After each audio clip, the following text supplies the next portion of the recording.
Happy Indian spring festival Vasant Panchami की आप सभी को शुभकामनाएं। और आज का संयोग देखो, आज रिपब्लिक डे भी है, तो happy republic day to all of you as well. Bharat ही एक ऐसा अनोखा देश है जिसमें 6 ऋतुएं 6 सीजन्स मनाए जाते हैं, और उसमें से वसंत को तो ऋतुओं का राजा कहा जाता है। पता है क्यों? आपने वो गाना सुना है? ओ बागों में बहार है, कलियों पे निखार है। जी हाँ, वसंत पंचमी के दिन से टेम्परेचर में नमी आना शुरू होती है और धीरे धीरे सर्दियाँ ख़त्म होना भी शुरू हो जाता है।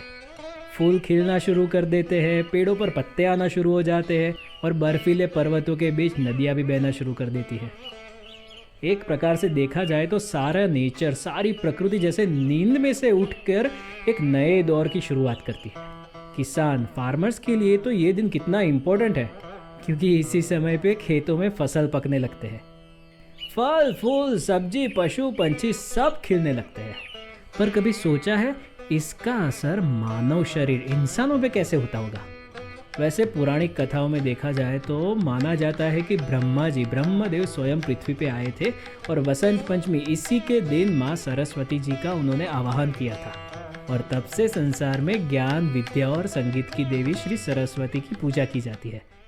अरे पर मैं तो ब्रह्मा जी में नहीं मानता। अरे ये क्या ब्रह्मा जी, सरस्वती, ये सब अंधविश्वास है, हम ये सब में बिलीव नहीं करते हैं। चलो मान लेते हैं किसी को भगवान, देव, माता जी ये सब में श्रद्धा नहीं है, तो उनके लिए एक साइंटिफिक एंगल देखते हैं कि आज के दिन, वसंत पंचमी के दिन इंसानों पे, मानव शरीर पे क्या असर होता होगा। हमने अगले एपिसोड में देखा कि कैसे पृथ्वी और मानव शरीर दोनों एक ही तत्व से बने हुए हैं। इनफैक्ट हम इंसान ये पृथ्वी के ही उपज है, तो जो दिन इस पृथ्वी पे असर होता है वो ही असर इंसानों पे देखने को मिलता है। तो वसंत ऋतु में जैसे सारी प्रकृति नींद से उठकर परिवर्तन करके ऊपर की ओर उठती है, पंछी, नदियाँ, फल फूल जैसे सब खिलते हैं, बिल्कुल उसी तरह मानव शरीर की भी जो जीवन ऊर्जा होती है, लाइफ एनर्जी होती है, उसका भी उत्थान होता है। तो ऐसी कौन सी ऊर्जा है जो ह्यूमंस को पृथ्वी के अन्य करोड़ों जीवों से अलग करती है? हमारी बुद्धि, ज्ञान, नॉलेज। तो टेक्निकली देखा जाए तो जैसे प्रकृति खिलती है, बिल्कुल उसी तरह हमारे अंदर रही एक चेतना, एक आध्यात्मिक प्रकाश भी ऊपर की तरफ उठता है। तो अगर इस दिन का सही इस्तेमाल किया जाए तो ना सिर्फ जीवन सुधार बल्कि आत्म सुधार, सेल्फ डेवलपमेंट के लिए भी ये दिन बहुत लाभदायी है।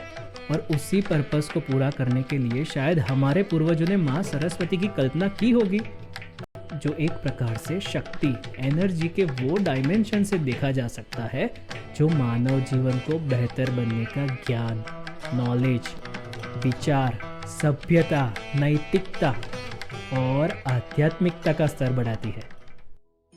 तभी तो भगवद गीता में श्री कृष्ण ने भी कहा है ना कि ऋतुओं में मैं बसंत ऋतु हूँ। तो wish you all a happy Vasant Panchami once again. और आज के दिन इस प्रकृति के खिलने के साथ साथ आपकी लाइफ एनर्जी भी आपको अपने जीवन के मार्ग या उद्देश्य तक ले जाने के लिए आप सभी को प्रेरित करे। ऐसी मंगल शुभकामनाएं आप सभी को। हरे कृष्णा, हर हर महादेव।